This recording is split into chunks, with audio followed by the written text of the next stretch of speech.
Clearly दिख रहा है जिस हिसाब से इसका अभी क्वार्टर 3 का रिजल्ट आया, तो ये कहीं न कहीं जो सपोर्ट लेगा, ये मैं एक लाइन ड्रॉ कर रहा हूँ ब्लैक वाली, ये 250 के लेवल के आस-पास में कहीं जाकर के अब सपोर्ट लेगा। इसके बेसिस पे मैं क्लियरली आपको बता रहा हूँ, आपके सामने आएगा। ईपीएस जो है 0.42 हो गया, तो अब खत्म हो गई बात यहाँ ईपीएस पे आकर के।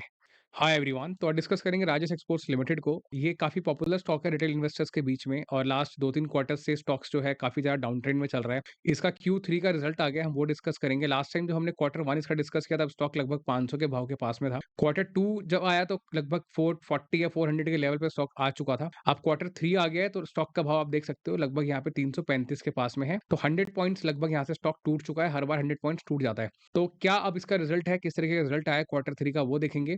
और टेक्निकल्स भी हम इसके पूरे एनालाइज करेंगे, हमें करना है और इसके अंदर बाय करना है, सेल करना है, होल्ड करना है, ठीक है। तो अगर आप Q3 पे आओगे तो यहाँ पे देखो सितंबर रिजल्ट के अंदर, तो अभी ये रिजल्ट क्वार्टर 3 का यहाँ पे अपलोड नहीं हुआ है, तो हम सीधा एनएससी की वेबसाइट पे जाएंगे और यहाँ से इसको ओपन करेंगे इन पीडीएफ्स को। इसमें एक कंसोलिडेटेड रिजल्ट हमें मिल जाएगा।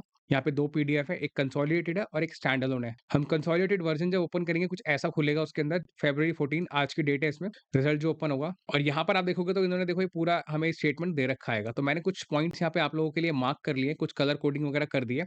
जो येलो कलर है बेसिकली ये करंट रिजल्ट है, जिसपे हमें फोकस करना है। ये जो पूरा कॉलम आप देख रहे हो येलो से दिसंबर 23, यहाँ मैंने लिख दिया इसको। सितंबर 23 मतलब जो लास्ट क्वार्टर अभी गया हैगा, और दिसंबर 22 मतलब 1 साल पुराना क्वार्टर, दिसंबर 22 वाला 2022 का। तो अब हम इसको कंपेयर करते हैं। कंपेयर कैसे करेंगे? हम इसको दिसंबर 23 के रिजल्ट को, जो यहाँ पे ये नंबर लिखा हुआ हैगा, इसको कंपेयर करेंगे हम क्वार्टरली बेसिस पर, और क्वार्टर का नंबर जो है वो यहाँ पर है सितंबर 23 का। तो सितंबर 23 लास्ट क्वार्टर में कंपनी ने 38,000 करोड़ की सेल्स करी थी और इस बार 65,000 करोड़ की सेल्स करी है। तो क्लियरली हमें क्वार्टर ऑन क्वार्टर बेसिस पे जो नज़र आता है वो ये नज़र आता है कि जो रिजल्ट है वो अच्छा है। 70% की ग्रोथ कंपनी ने करी है। 70% कैसे नंबर आया? मतलब 38,000 कंपेयर टू 65,000, तो ये 65,000 ज़्यादा नंबर है। 70% की ग्रोथ यहाँ पे दिखती है। 70% से थोड़ी-सी ज़्यादा ही है, ठीक है? तो बहुत अच्छा रिजल्ट हमें यहाँ पे दिखता है। लेकिन ये गोल्ड बनाने वाली कंपनी है, गोल्ड में डील करती है कंपनी। गोल्ड एक सिक्लिकल कमोडिटी है, और सिक्लिकल कमोडिटीज़ का जो रिजल्ट है वो हमें क्यू ऑन क्यू नहीं, क्वार्टर ऑन क्वार्टर बेसिस पे नहीं, ईयर ऑन ईयर बेसिस पे कंपेयर करना चाहिए। मतलब ये वाले दिसंबर को कंपेयर करना चाहिए लास्ट दिसंबर से।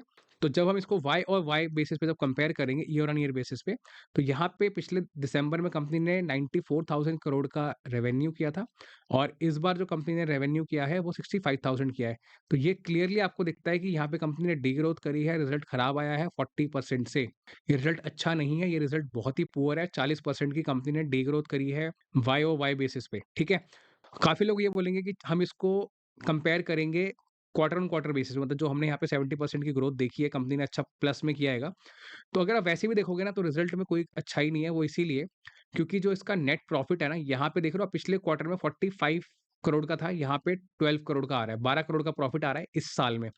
12 करोड़ का प्रॉफिट, रेवेन्यू बढ़ने के बाद रेवेन्यू कितना बढ़ गया? 65,000 करोड़। प्रॉफिट कितना है? 12। यहाँ पे रेवेन्यू 38,000, प्रॉफिट कितना है? 45।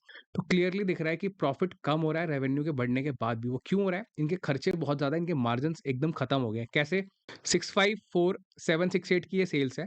इसको कंपेयर करो टोटल एक्सपेंस से, कितना? 654,762। एक बार अपनी स्क्रीन को आप पॉज करो, दोनों नंबर्स को जब आप देखोगे ना, इस टोटल एक्सपेंस को और इस टोटल रेवेन्यू को जब देखोगे, तो जो डिफरेंस आएगा ना, वो मात्र आएगा 6 करोड़ का। कितने करोड़ का? 6 करोड़ का वो डिफरेंस आएगा।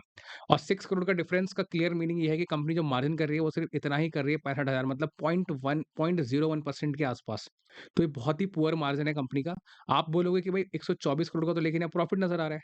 124 करोड़ का प्रॉफिट आपको इसीलिए नजर आ रहा है, मैं आपको दिखाता हूँ वो क्यों आ रहा है।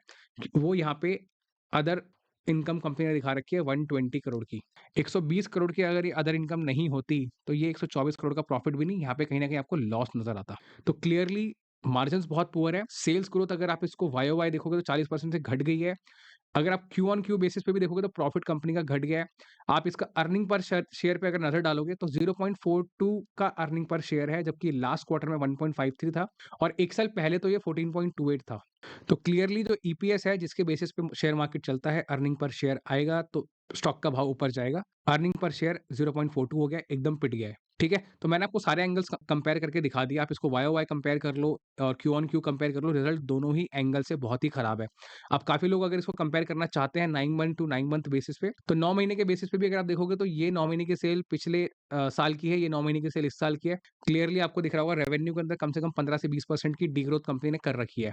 सेम चीज़ अगर आप प्रॉफिट पे आओगे तो प्रॉफिट का सीधा ईपीएस देख लो, यहाँ 36 रुपीज़ का ईपीएस था पिछले 9 मंथ्स में, और यहाँ पे जो ईपीएस आया 12.43, मतलब 12.43, सीधा-सीधा सीधा 66% से ईपीएस भी घट गया हैगा, तो रिज़ल्ट एकदम खराब आया कंपनी का। बैलेंस शीट की ज़रूरत नहीं है यहाँ पे, क्योंकि बैलेंस शीट जो है हाफ ईयरली में इन्होंने दे दी थी। बात करते हैं सीधा इसके टेक्निकल्स की, क्योंकि ज़्यादा कुछ कंपेयर करने वाला इसमें बचा नहीं है। अगर आप यहाँ पे आकर के इसका इन्वेस्टर्स वगैरह पोर्टफोलियो देखना चाहते हो, आप देख सकते हो थोड़ा-सा भाव एफआईआई ने यहाँ पे मतलब स्टॉक जो है खरीदा हैगा। डीआईआई ने बेचा नहीं है, क्योंकि मेरे अकॉर्डिंग देखो बेच भी नहीं सकता कोई। बेचने के लिए ना आपको भाव चाहिए। एफआईआई, डीआई है, अगर वो सेल इसको करेंगे, तो बेसिकली अगर वो इसमें और सेलिंग करेंगे ना, तो स्टॉक जो है और टूट करके नीचे आएगा। और अगर स्टॉक और, क्योंकि भाव टूटता है जब कोई सेल करेगा बड़ा वॉल्यूम, तो ऑफ कोर्स ऑलरेडी स्टॉक इतना टूट रहा है तो और नीचे की तरफ आएगा। इसलिए कोई बड़ा वॉल्यूम इसमें सेल अप नहीं कर रहा है, वो अपनी पोजीशंस को उन्होंने होल्ड करा हुआ है। अब काफ़ी लोग ये पूछेंगे भाई हम क्या करें, क्योंकि हमने ऊपर के भाव में खरीदा हुआ। देखो पहले जब हम इसके टेक्निकल्स देखते थे ना, तो उस टाइम पे लगता था कि ये चैनल ट्रेड करता है, हम इसको चैनल के अंदर ट्रेड कर लेंगे, स्टॉक जो है हमको एक डिसेंट रिटर्न बना करके दे देगा। हम इसको 400-500 के भाव में लेंगे और 900-1000 पे जाके बेच देंगे। लेकिन अब ये 400-500 वाला भाव निकल चुका है। स्टॉक ने यहाँ से चैनल को ब्रेक कर दिया है और नीचे 338 के भाव पे अभी आ चुका हैगा। तो क्लियरली दिख रहा है जिस हिसाब से इसका अभी क्वार्टर 3 का रिजल्ट आया है, बहुत ही खराब रिजल्ट आया है। तो ये कहीं न कहीं जो सपोर्ट लेगा, ये मैं एक लाइन ड्रॉ कर रहा हूँ ब्लैक वाली, ये 250 के लेवल के आस-पास में कहीं जाकर के अब सपोर्ट लेगा, धीरे-धीरे करके स्टॉक गिरेगा। कोई भी प्लीज़ इसको शॉर्ट मत कर देना, जैसे मैं आपको बोल रहा हूँ 250 के भाव पे आएगा, कहीं आप सोचो कि 70-80 पॉइंट्स आप शॉर्ट कर दोगे, ऐसा नहीं करना। ये ग्रेजुअली स्टॉक गिरेगा ज़रूर, वो क्लियरली दिख रहा है, क्योंकि ऑलरेडी डाउन ट्रेंड के अंदर आ रहा है। रिवर्सल इसमें तभी होगा जब मार्केट के अंदर कोई पॉजिटिव न्यूज़ प्रमोटर की तरफ से आएगी कि हाँ, जैसे कि पीएलआई स्कीम की बात हो रही थी, बैटरी सेल्स की बात होती है, इनको नए प्रोजेक्ट्स वगैरह मिलेंगे, तो वो सब अभी बिल्कुल भी गायब है, ठीक है? अगर वो सब होता ना, कहीं न कहीं बैकग्राउंड में अगर चल रहा होता, तो आपको ये स्टॉक डाउन ट्रेंड में नहीं दिखता, वो वॉल्यूम के अंदर कहीं न कहीं ऊपर की तरफ स्टॉक जाता हुआ नज़र आने लगता। चाहे रिजल्ट खराब भी होता फिर भी, लेकिन क्योंकि लोग फ्यूचर के लिए वैल्यू पे करते हैं, क्योंकि फ्यूचर लेकिन दिख ही नहीं रहा, तो वैल्यू कोई क्यों पे करेगा इसकी? तो फ्रेश पोजीशन इसमें कोई भी ना बनाए, स्टॉक गिरेगा अभी आगे जा करके, क्लियरली इसका रिजल्ट जिस हिसाब से खराब आया आएगा। और नहीं भी अगर गिरेगा ना, इस भाव से ऊपर जाने में इसको बहुत टाइम लगेगा, इस चैनल को ब्रेक करने में 440 के लेवल को। उसके लिए फंडामेंटल का स्ट्रॉन्ग होना बहुत ज़रूरी है। टेक्निकली तो आप इसमें कुछ भी अनुमान हम लोग लगा सकते हैं। और किसी ने अगर ऊपर खरीदा हुआ है, देखो अगर आप लॉस बुक नहीं कर सकते हो, तो आप इसके अंदर बने रहो। कभी ना कभी अगर फंडामेंटल्स इंप्रूव होंगे, आपने बहुत बड़ा पैसा अगर इसमें नहीं लगाया है, तो ऊपर की तरफ स्टॉक जाएगा, लेकिन एवरेज डाउन मत करना इसमें। एवरेज नीचे की तरफ और स्टॉक खरीदने के बारे में मत सोचना, क्योंकि फालतू में अपने पैसे आप होल्ड इसमें ब्लॉक करोगे। इससे अच्छा आप कोई और अच्छी कंपनी के अंदर इन्वेस्ट करो। मार्केट में बहुत सारी कंपनियां हैं जो हाई ग्रोथ कर रही है मार्केट में अभी भी।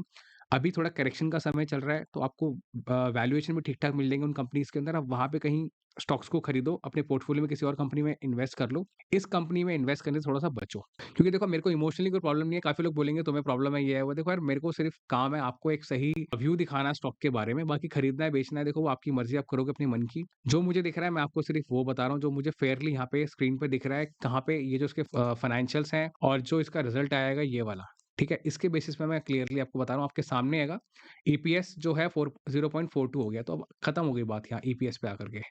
तो नेट-नेट यही है पूरा एनालिसिस। अगर आपको वीडियो के अंदर वैल्यूएबल इन्फॉर्मेशन मिली हो, तो प्लीज़ वीडियो को लाइक ज़रूर करें। आप मेरे चैनल पे नए हैं, चैनल को सब्सक्राइब करें। मैं ऐसे ही डिटेल एनालिसिस की वीडियोज़ अपने चैनल पे लाता रहता हूँ। आपको कोई भी स्टॉक अगर सर्च करना है, आप मेरी प्लेलिस्ट में जाओ। मैंने कंपनी की कॉन्फ्रेंस कॉल्स, कंपनी के फाइनेंशियल्स, फंडामेंटल्स, टेक्निकल्स मैं डिटेल में डिस्कस करता हूँ। आप वहाँ पे जाके सर्च कर सकते हो। तो इस वीडियो के लिए इतना ही। मिलते हैं अगली वीडियो में। Thank you so much.